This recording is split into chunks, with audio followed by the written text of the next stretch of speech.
Bhagavate Om Namo Bhagavate Vasudevaya. Om Namo Bhagavate Vasudevaya. Hare Krishna, dear devotees. I want to seek the blessings of Radha Madhav, Radha Shyamsundar, Radha Damodar, Krishna Balaram, Bal Gopal, Singadev Bhagwan, Gaunitai, Srila Prabhupada, Guru Maharaj, and the assembly devotees. So, we wanted to actually begin today the Damodar Leela, setting the scene first. This Leela is described in 2 chapters in the Srimad Bhagavatam. That's how important this Leela is. 2 whole chapters. So, it is a day of Diwali, which is the 3rd day of a series of Deepavali festivals. So, we know Diwali is a 5-day festival. Today, in fact, is regarded to be the first day, Dhanteras, which is the appearance of Dhanvantari and Lakshmi from the churning of the ocean. Then we have Kali Chaudas, or Narak Chaturdasi, killing of the demon Narak by Krishna. Diwali is the 3rd day. So some people believe it's Thursday, some people believe it's Friday. It depends on the where the moon is. And in the UK, actually, the moon starts to become full. Oh, no, sorry, Amavasya. No, new moon is coming from on Thursday at, I think, 2 in the afternoon. So you could argue Diwali starts on Thursday. And that is the return of Lord Ram back to Ayodhya after 14 years in the forest. And why is it a festival of light or Diwali? Because the residents did lots of lamps to attract Lord Ram back to their homes and back into their hearts again. 4th day is the wonderful Govardhan Puja. This, of course, began after Lord Krishna commenced it. When he was a little baby, when he was a young child, 7 years old, sorry, 7 years old. He was 7 years old, wasn't he? Or was he less than 7 when he did the Govardhan lifting? More than 7, yeah. Bhai Puj is the last day of Diwali festival, Deepavali festivals. Celebrates the bond between brother and sister, started with Yamraj and Yamuna. So the festivities had begun with the Brajavasis that started cleansing and renovating their homes to receive goddess Lakshmi. They were decorating the doorways with colorful designs, Rangoli. So Rangoli is done outside the home, and gracing windowsills with ghee lamps. It was early morning, so this is the day of Diwali itself. And the wonderful sounds of the birds chirping and cows mooing were more delightful than the celestial Gayatri mantra chanted by the Brahmins. We can transport ourselves into Nanda Maharaj's palace. So it's very appropriate that we sang Nanda Nanda Astakam. Yashodamai lay in bed with her transcendental son. Slowly waking, she looked towards her beautiful child, whose lotus eyes were closed in sleep. He looked just like a blue lotus. She gently kissed his cheek. He didn't stir, but feels the indescribable touch of love personified, causing waves of ecstasy throughout his spiritual body. So interesting how the Lord is feeling the ecstasy. So let's have a look at the verse in the Bhagavatam 10.9.1 and 10.9.2. Sukadev Goswami continued, one day when Mother Yashoda saw all the maidservants were engaged in other household affairs, their own household affairs. There was only one maidservant with them, but all the others had stayed home in order to decorate their homes, etc. She personally began to churn the yogurt. While churning, she remembered the childhood pastime activities of Krishna. And in her own way, she composed songs and enjoyed singing to herself about all these activities. So this is in the Bhagavatam, and this is a little bit more explanation given in by Vishwanath Chakravarti Thakur. So there he is, and lying in bed with mom. Some very qualified demigods and their equally qualified wives, demigoddesses, hovered in the sky, marveling to see the controller of unlimited universes in his original Gopa form, resting in the arms of his mother. The residence of Nanda and Yashoda was spacious. There were bedroom chambers, marble field inlaid with precious jewels, opened onto a expansive balcony that overlooked the village of Gokul and beyond Mahavan. Van is forest, Mahavan, huge forest. Then the spacious wardrobe room, replete with silken cloth, clothes, and priceless ornaments. The bath chambers, kitchen and pantry, stately reception rooms leading to the grand hall of 84 pillars for the Choriasi Stamp. And that is still present in Gokul, in the Vrajbhumi area. There it is. Yes, Priyanjali. Is that where Krishna broke the pot and he went to feed the monkeys and he did the Damodar Leela? Yes, this is the place. This is exactly that place. So it's a big place. It's a palace. This is where Nanda Maharaj was like the king of the Gopas, and he had a lot of opulence. Of course, Krishna, he lives in opulence when he wants to. And what is that man doing down there? Oh, he's probably just sitting and waiting for the pilgrims to come, so that he can give them darshan of the Lord. So these are the different pillars, loads and loads of pillars. Okay, Prabhuji. Thank you. Very good. There's an inner courtyard and there's adjoining gardens and courtyard. Yes, Bhavin. Hare Krishna, Prabhuji. Hare Krishna. When you said talked about this palace, is this palace still there? This Is it like this is still darshan or is it like a history place? Historical, but also it's a temple. There are deities of Nanda Maharaj, Yashoda Mai, Krishna Balaram there. They are there. Yeah. Deities are there. It's a place of worship. Oh, right. And where is this? Gokul. Gokul. Vraj. In Vraj. Okay, Vrajdam. Right. Thank you, Prabhuji. Thank you. Someday, yes. God will send me there. Must go. Must go, yeah. Fascinating place.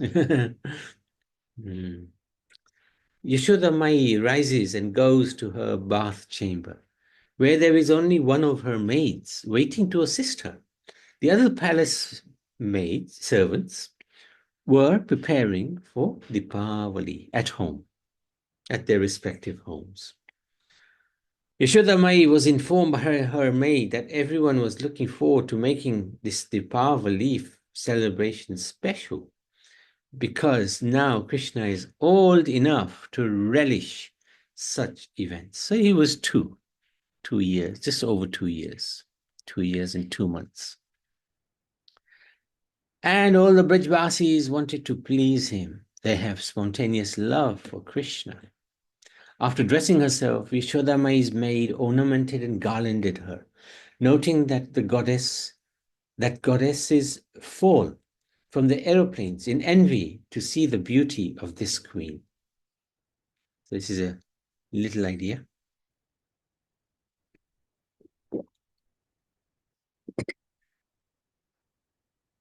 Restless for the service of her son, Yashoda Mai cut her grooming short and, followed by her assistant, hurried into the courtyard below, where 3 golden churns of milk were waiting. So there were big pots of milk waiting for her. She intended to use this milk as follows: half for yogurt for tomorrow's butter, the remaining half for sweets by boiling and condensing the milk. Nanda Baba had 900,000 cows, some of which were very rare due to the superlative quality of their milk, which was creamy, tasty, and aromatic.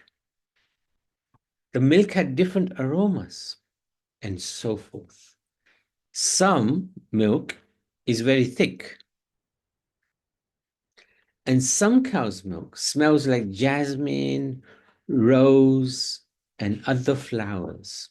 There are different varieties of tastes and smell in milk according to the cows. So this is really very fascinating. Depending on the cow, the milk will be different thickness, different smells, different aromas. To make their special milk even more special, these cows were carefully pastured in a divine meadow whose grasses were soft, juicy, and fragrant. Some Gopas suggested that the seeds of this field originated from heaven. Padma Gandhi was one such cow, famed throughout Braj because her milk had the aroma of red lotus. Padma Gandhi.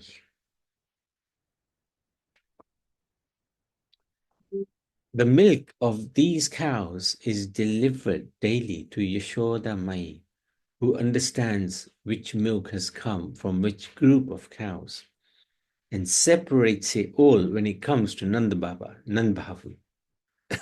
With milk sweets, with some milk, she makes milk sweets.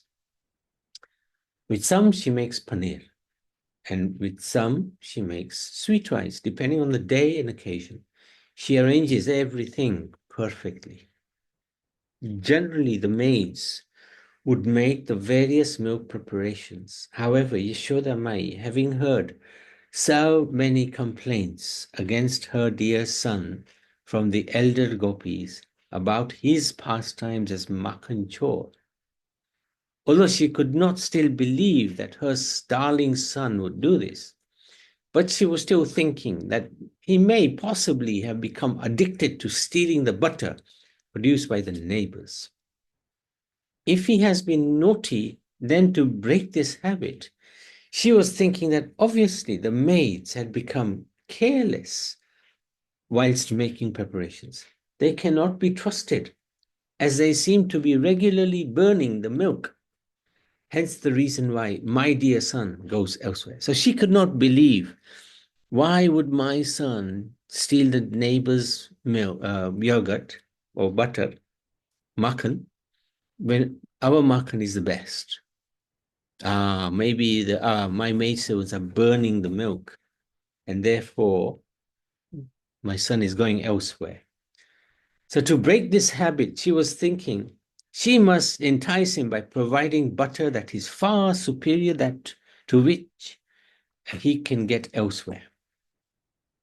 That meant she will make all the food preparations herself with all the love that she has for Krishna. And this is very true. What she makes is very rich in her love for Krishna. And we'll see later how Krishna tries not to eat too much of what Yashoda Mai makes, because that love is so overpowering, it would make him into a goody two-shoes. So he doesn't eat so much, because if he eats too much, he'll come under the control of his mother through that love that she has put into that cooking. As a queen accompanied by her servants and guests, Yashoda Mai never really had the opportunity to focus on cooking for Krishna. However, today, on the day of Diwali, she has the opportunity because the servants are occupied at their homes due to Diwali preparations. Also, Nanda Baba was taking Rohini and Balaram to his brother's place, village, Upananda's village, which is called Sahara. Normally, Nanda Baba would be attending Indra Puja in Gokul. But this year, his younger brother, Sunanda, would supervise these ceremonies. Yashoda Mai was pleased also that she would be able to spend time alone with Krishna, which didn't happen often. Yashoda Mai decided that she would churn the yogurt herself and also watch the stove at the same time while Krishna was still sleeping. So Krishna is sleeping and Yashoda Mai has got an eye on him. She's also put some milk on the stove, so she's got an eye on that. And she's churning at the same time. So she poured the milk into a large pot on the stove. From the yogurt that was prepared the previous day, she spooned the best part into a churn near the door of the bedchamber. So she situated herself near the door of the bedchamber. From there, she can see the boiling milk and Krishna, who is in bed at the same time. And she would be able to churn the yogurt at the same time. This is multitasking. So 10:9:3 in the Srimad Bhagavatam. Third verse in the ninth chapter of the 10th canto. Dressed in a saffron yellow dress, sari, with a belt tied about her full hips, Mother Yashoda pulled on the churning rope, laboring considerably, her bangles and earrings moving and vibrating, and her whole body shaking. Because of her intense love for her child, her breasts were wet with milk. Her face with its beautiful eyebrows was wet with perspiration, and malati flowers were falling from her hair. So, churning the milk. How did she do it? Seated on a choki, a low, generally square, multi-purpose platform that is most often used as a table or a seat, which can also serve as a table when one is seated on the floor. Yashoda Mai took up the rope looped around the churning rod, which was within the churning pot, and began to pull. Right arm, left arm, right arm, left arm. So this is an idea of what was happening. She was churning the pot of yogurt. The pot of yogurt is in here. The yogurt is in there. She's using this rod to churn. The silken rope was entwined with gold and silver thread, and at each end was a golden handle to ensure a secure grip. Like other churning pots, it was made of fired clay, but unlike others, it was set with precious stones and decoratively painted with charming designs. It had to be special for Krishna. Yashoda Mai would check on the milk which was boiling on the stove, whilst also keeping an eye on her darling son, who was still resting. Although she loved it when her charming son was constantly around, she was happy that he was still resting. My son is so active, he needs the extra sleep, rest. Resuming her churning, she would sing about Krishna's glories and transcendental pastimes. So all this time, she was deeply absorbed in Krishna Leela, even though Krishna was just literally a few feet away, sleeping. She was singing about him. The maternal love of Yashoda Mai was so strong that she decided that from then on, she will prepare all the milk, all the butter, everything her son eats. It seems that the maids are not intelligent or experienced enough to do it properly. Hence why my son feels the need to take these things from the others' homes, even though he drinks so much of her breast milk and eats so much butter. How much can he consume? He can eat everything. In the same way, she also made up her own songs of Krishna, even though many professional poets, etc., have written songs about him.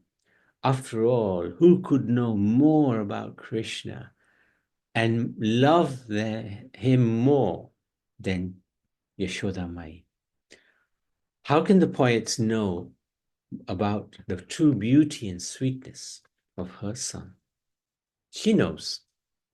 She's experiencing it, not just in this world, but in the spiritual world as well. Everything in the spiritual world is conscious, and as the spiritual world was transported to earth to participate with Krishna, everything on earth, Braj, on the earth, Vraj, was fully spiritually conscious. The churn was happy to produce the butter unaided. So the churn would say to Yashoda Mai, "It's okay, you rest. I'll do the hard work." But Yashoda Mai would have none of that. How would she be able to show her love if not by preparing the butter herself? So this is a really important point. Sometimes we think, oh, I'm going to do this savor. Nah, somebody else would do it. It'll get done by somebody else. But we are the ones missing out because we could have participated in doing that savor and showed as a practical way how we love Krishna. Her heart would not be satisfied. So Yashoda Mai labored with the pulling of the churning rod, even as fatigue was beginning to set in. The combined sound of her shaking regal ornaments, the earrings, the bracelets, was like the tingling of dozens of tiny bells. And together with swish swish sound of the churning was like an orchestral, can't quite pronounce that, performance with a mind of its own. So this was a huge performance by, like in a massive musical show. So many different instruments were playing at the same time. This is just Mother Yashoda churning. Her earrings and her bracelets were making this incredible sound, and the swish swish sound of the churning pot was also contributing to this magnificent performance. The tinkling bells were calling out to Krishna. So remember, everything is conscious. The bells are calling out to Krishna. Hey, source of creation, just see how hard your mother is laboring to make first-class butter. Get up. Krishna slowly started to stir. Peering through squinted eyes, he took in the scene of his mother's churning. His heart swelled with love and joy. The love radiating from his mother had entered his eyes and shone into his heart, where it was creating a festival of bliss. This is the